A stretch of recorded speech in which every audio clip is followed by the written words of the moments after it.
Pero, como yo les digo, ¿no? Siempre hay que sacarle el lado amable a las cosas. El lado amable, porque la vida es un regalo. Hay veces interpretamos la vida como un martirio, como una tortura, porque nos pasan tantas cosas, ¿verdad? Y decimos, oye, ¿por qué a mí? ¿Por qué a mí? ¿Por qué no al otro? Y nos dejamos de conectar con lo importante que es la oportunidad de compartir un tiempo más con esa persona que amamos. Pero yo ya sabía que mi papá no iba a durar, me habían dicho 4 meses y ya tenía 6 meses, ya tenía 7 meses, ya tenía 1 año. Y mi papá pues tuvo un problema que lo agudizó casi los 2 últimos años, porque un día y se resbaló en el baño y con el water se dio en la espalda. Y ese golpe, a la edad que él tenía, le fracturó la columna. Se le llevó, se hospitalizó, no se pudo operar por su cáncer, porque hacía metástasis, pero en realidad ya empezó a hacer metástasis porque por la fractura, el hueso dañado, se metieron las células cancerígenas y le produjo una metástasis más amplia, o sea, el cáncer se amplió más. Y ya no podía caminar, toda la parte inferior también quedó sin mover. Entonces a mi papá había que moverlo, cargarlo, levantarlo, recostarlo en la cama. Y fue bastante, cuando uno lo quiere a su papá, hace todo para evitarle el dolor. Y en la última etapa yo me hernié un poco porque lo levantaba y le comenzaban a salir escaras. Las escaras son heridas que se forman en la piel y se van profundizando. Y era terrible. Yo decía que gracias a Dios mi papá había perdido la sensibilidad en la mitad del cuerpo, porque no sentía las heridas, pero yo sí las veía y yo sufría al verlas. Y pero siempre le daba gracias a Dios porque me dio la oportunidad de cuidarlo. En ese instante lo decía de boca para afuera, pero ahora que ha pasado el tiempo y ya son varios años ya, más de 10 años, entonces digo que tengo esa oportunidad de darle gracias a Dios porque me dio un tiempo más para decirle que lo amo, para decirle que era importante. Ya en su último momento, ya él murió así como yo te estoy hablando a ti ahorita, él murió lúcido, él hablaba, y de pronto en un momento determinado entró en un coma y eso fue suficiente, ya no despertó. Y en ese último instante fue terrible, yo no estaba trabajando. Cuando voy al hospital a verlo, no llego ya a las salas, llego a la morgue donde tienen los cadáveres. Y entro a verlo y le toco sus manos y todavía estaban calientes. Y con sus manos pues me despedí de él.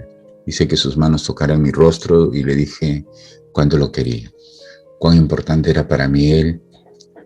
Y ya pues, ¿no? Entiendo lo que estás pasando tú, lo he pasado. Entiendo todo lo que está en tu corazón, lo he pasado. Entiendo todo el dolor que tiene tu mamá también, porque he conversado con ella. Entiendo lo difícil que es. Y a veces pensamos que es injusta la vida, pero lo que hay que hacer es darle gracias siempre a Dios por la oportunidad. La vida es una oportunidad. Y por más difícil que sea,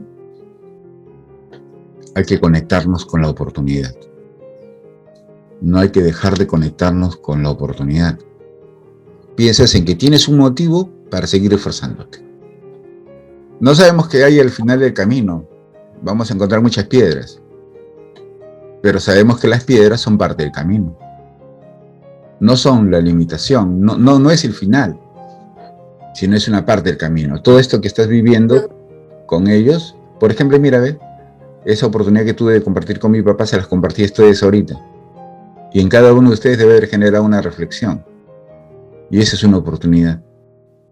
O sea, las personas siempre enseñan, aun que ya no estén con nosotros. Siempre, siempre nos van a enseñar, siempre nos van a dar fortaleza, siempre nos van a enseñar a creer en algo que a veces está olvidado últimamente. Imagínate que tú quieres hacer queque. ¿Qué pasa? ¿Qué pasa? Le metes lo mejor, le metes la harina más cara, los ingredientes más caros, los mejores ingredientes. Pero resulta que te falta algo. No tienes un horno. ¿No? Qué terrible, ¿verdad? O sea, tienes la masa bien preparada, con todo lo que se necesita para que te salga el mejor queque, pero te falta algo. De pronto te falta un horno. Yo me imagino que ustedes han hecho queque sin horno, porque yo en mi infancia no tenía cocina con horno. ¿Y cómo hacía mi mamá? Agarraba una olla grande, la calentaba y dentro ponía el molde de la torta, del queque que iba a hacer. Y lo calentaba, pues, ¿no? Y a veces salía medio quemadito por afuera, porque en la olla demora más por dentro. No es como el horno, que todo es parejo.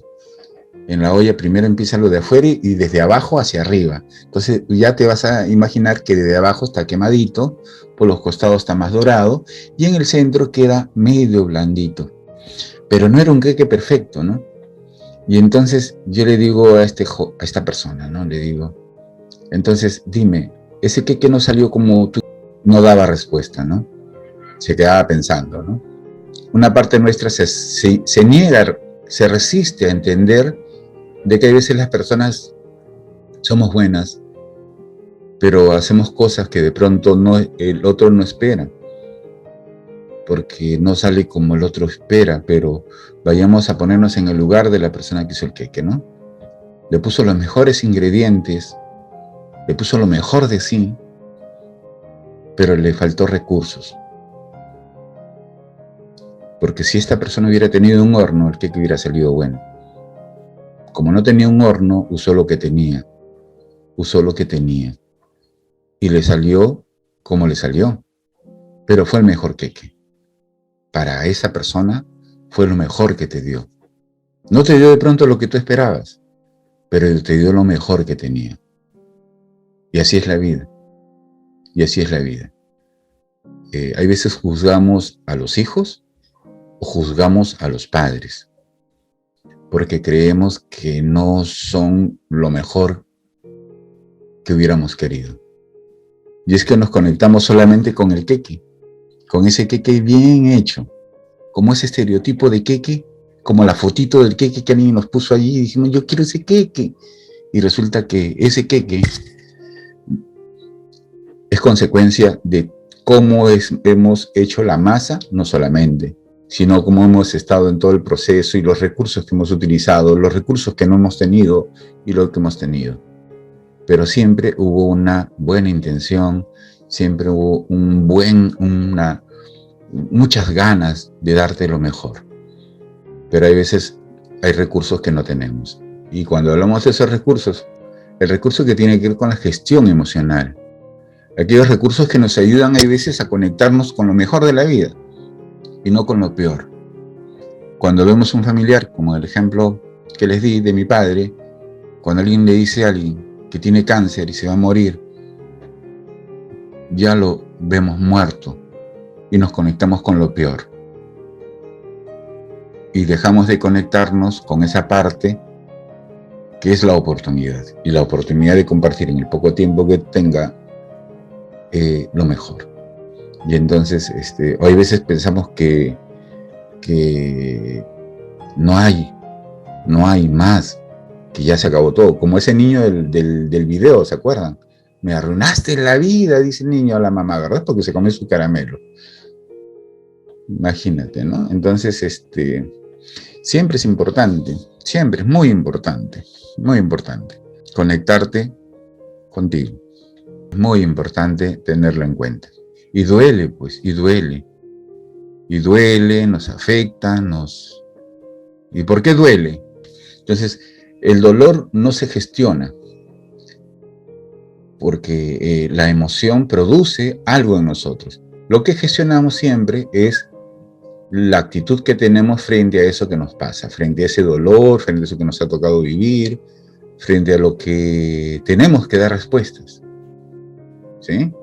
Y eso es lo importante de hacer con las emociones. Aprender a generar recursos de que tienen oportunidades distintas a las que yo tuve.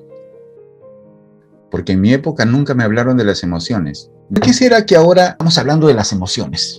Porque creo que es un factor importante para nuestro bienestar integral, ya que al hablar de las emociones, en dichas ocasiones las podemos reconocer y así gestionarlas mejor y así vivir una vida mejor. Tu respuesta, para muchos de nosotros que empezamos a estudiar las emociones de una forma diferente, era muy complejo, pero tú lo has hecho muy sencillo. Y eso es lo que se está logrando gracias a la oportunidad que tenemos ahora de hablar de las emociones. Pero ahora hay que gestionarlas. Es algo importante darnos cuenta de que siempre es nuestra actitud frente a lo que pasa. A veces nuestras interpretaciones que hacemos de lo que nos pasa nos desconectan con lo que realmente está pasando y generan actitudes excesivas que no ayudan. ¿Sí? Entonces, cuán importante es gestionar nuestras emociones y ayudar y aprender a neutralizarlas, aprender a relajarnos frente a lo que nos pasa, aprender a conectarnos con nuestro pan, con nuestros pensamientos automáticos negativos y convertirlos en positivos, de tal forma que nos ayude a desarrollar esa empatía, que nos ayude a fortalecer eso que tenemos, que le da sentido a nuestra vida. Cuando hay algo que nos afecta, una situación que nos afecta y nos impacta y produce una emoción en nosotros, cualquiera de ellas, a veces nos dejamos llevar por solo una mirada, una interpretación. Y esa interpretación a veces no es la más adecuada, porque no nos ayuda a darle un sentido adecuado a lo que nos está tocando vivir. Y entonces tenemos que encender en ese instante ese televisor para conectarnos con la otra mirada y comenzar a desarrollar actitudes cada vez más saludables, ¿sí? Y aprender a trabajar un poco este tema también, ¿sí? Que tiene que ver ¿con qué? Que tiene que ver con esta parte, ¿no? Con esta parte. A desarrollar esa capacidad de crear respuestas frente a lo que nos pasa. Que la inteligencia emocional no te dice que no te enojes. Lo que te dice la inteligencia emocional es que aceptes tus emociones y te conectes con ellas. Que abraces tus emociones, que aprendas a gestionarlas, que aprendas a reconocer cómo esas se convierten en pensamientos, cómo esas se expresan en tu cuerpo, y desde ahí gestionarla. Y gestionarla pues desarrollando una serie de actividades, ¿no? Como las que habíamos recomendado, que tiene que ver con escribir, la actividad física, la alimentación, el autocuidado, ¿sí? Y aprender a hablar con nuestro sabio, ¿verdad? Con ese sabio, poner al sabio en una silla vacía y contarle todo y a ver qué nos cuenta, qué nos ayuda a entender de lo que nos está pasando. Entonces, y eso, todo lo que logremos en eso hay que aprender a ponerlo en acción día a día, todos los días de nuestra vida, porque siempre se aprende de las emociones. Entonces, ¿qué he aprendido hoy día? ¿De qué me he dado cuenta hoy día? A ver. Yo aprendí a conectarme con mis emociones y a tomar conciencia de que nuestras acciones muchas veces van a influir en otras personas y que es por eso que nosotros debemos aprender a gestionarlas. Gracias.